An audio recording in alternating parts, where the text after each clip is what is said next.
and welcome to POLS TV. Tonight's feature story is covering politics in Southern Appalachia, a unique region in the United States with its own distinct identity.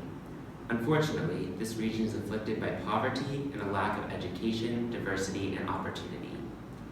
How did people in this region vote in the 2016 presidential primaries? Who did they support, and who did they not? Evan and Peter will shed some light on these important questions in our next segment. Thanks, Buckley. 2016 presidential primary races were two of the most unusual and surprising nomination contests in U.S. history. From the results in the Appalachian counties, we can see there was a huge anti-establishment vote here, as people in this region turned to populist outsiders rather than established politicians. Donald Trump swept the region, winning nearly 95% of Appalachian counties by huge margins. Meanwhile, on the Democratic side, Socialist Senator Bernie Sanders' insurgent campaign generally floundered in the South as Secretary Hillary Clinton swept southern states by huge margins, often with more than 65% of the vote. However, remarkably, Senator Sanders managed to split Appalachian counties with Secretary Clinton, winning many and reducing her margins to only a few points in others.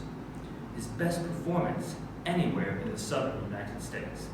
Interesting results, but how do these voting trends reflect the difference between voters in rural areas such as Appalachia and more urban areas?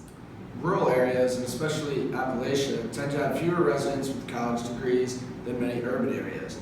Many inhabitants of these areas believe that college academics do not understand them and don't want them in their universities and look down upon the entire region. Poverty in rural Appalachia is most severe among any predominantly white region in the country. People here resent the wealthy urban centers which they believe control the economy and government.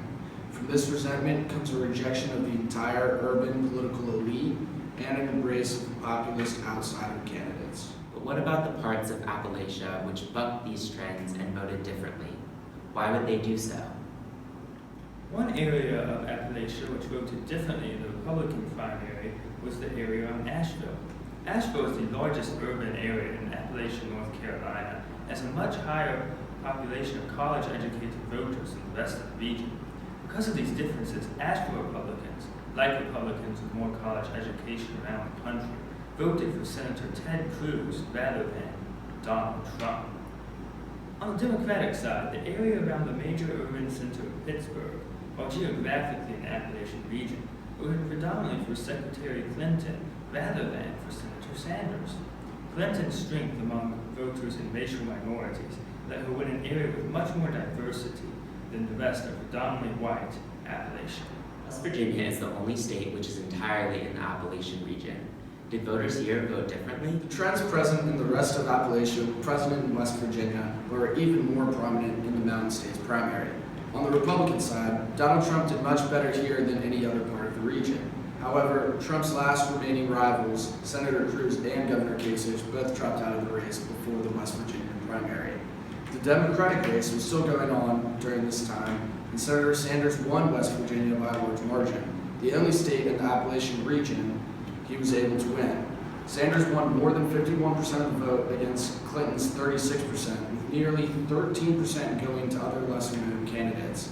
Many political observers have cited West Virginia's voting against Clinton due to her environmentalist stance, many referencing anti-coal statements by the Secretary, which Secretary Clinton says have been taken out of context.